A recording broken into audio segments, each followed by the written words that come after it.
The unity of the gospel. What a topic! Unity and gospel.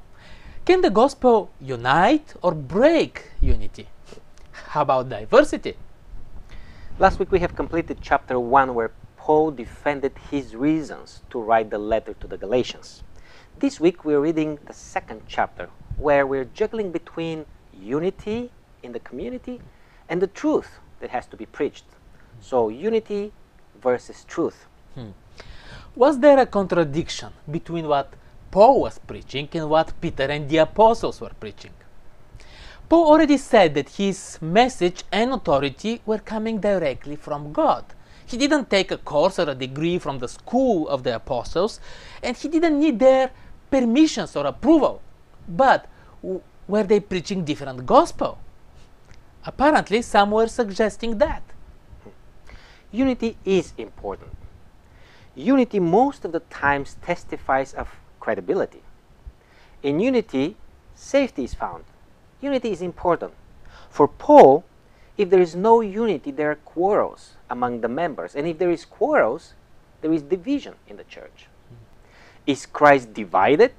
Then rhetorically Paul asks in chapter 1 of 1 Corinthians verse 13, something somewhere has gone horribly wrong. Paul's advice is to agree with one another in what you say and that there be no divisions among you. Verse 10 in the same chapter. So unity is important. The apostles and Paul met, talked, and acknowledged that they were preaching the same gospel, the same Christ, under different circumstances. It is unity. There was also diversity, but we'll get to this a little bit later. What was the core of the issue, though? Let us remind ourselves that the unity between the early Christians was disrupted by the so-called false believers, according to Galatians 2:4, who preached salvation by obedience in the law of Moses, and in particular through circumcision. Paul, though, stood firm on salvation through faith in Jesus Christ alone. I was looking at my church and I was thinking, is there any false teaching that backs up salvation through obedience? How about your church? Probably even there are people who are spreading these kind of teachings who are very committed and they're very zealous for God. However, there is one gospel and there is one way of salvation. The issue with circumcision amazes me. Abraham made a big mistake. He tried to help God to accomplish his promise to give him a son. So he went with his servant. When we try to help God, it's always a disaster. So God made a covenant with Abraham, and he requested the circumcision as a sign for this covenant between God and Abraham and his descendants.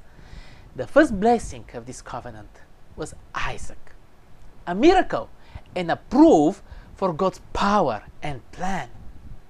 When we will learn that it's not about us, not about our judgment on how things should be, but about trust in God.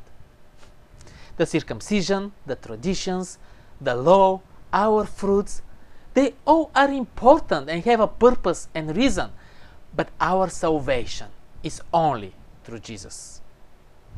This was very important for Paul. This was crucial for the church. It was very easy for the unity in the church to exist until the borders of the gospel constituted the city of Jerusalem and Judea and the land of Israel only. People had similar beliefs and customs and culture and similar moral values. With Christian Jews running away from Jerusalem and Paul becoming the apostle of the Gentiles, we see many boundaries falling apart. Wherever Paul went, people were different. Their culture was different. Their knowledge and religion was different. The challenges were so diverse that the ever-bearing question was, and still is it possible to have unity in this vast diversity? Some today think that there is an ultimate right way to do church. But the apostles agreed that Peter's approach for the circumcised and Paul's for the Gentiles were both good but different. What is not good is to create barriers where there should not be, to create division where there should not be, to undermine the freedom that God is bringing, and to shift the focus from the only gospel that we have, Jesus Christ. The unity in the church was disrupted, as we see, not only by the false believers, but also by the tradition practitioners, as I would call them. And believe it or not, Peter was one of them, according to the book of Acts chapter 10. What he did was hypocrisy, the exact word used by Paul in verse 13.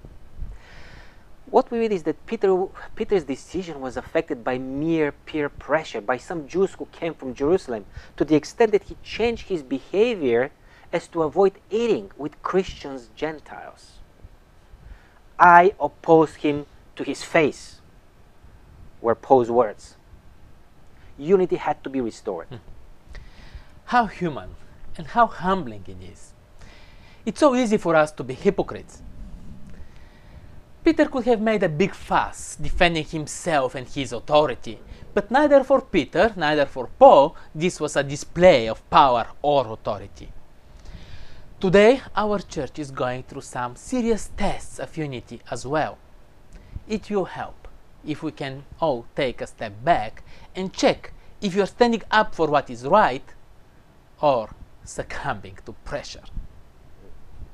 In the end, unity was restored and the truth was preserved. But it took a serious battle against some false believers and as well a big confrontation between two prominent leaders in the church. The battle continues today. On which side do you think you are? Join us next week when we continue with justification by faith alone.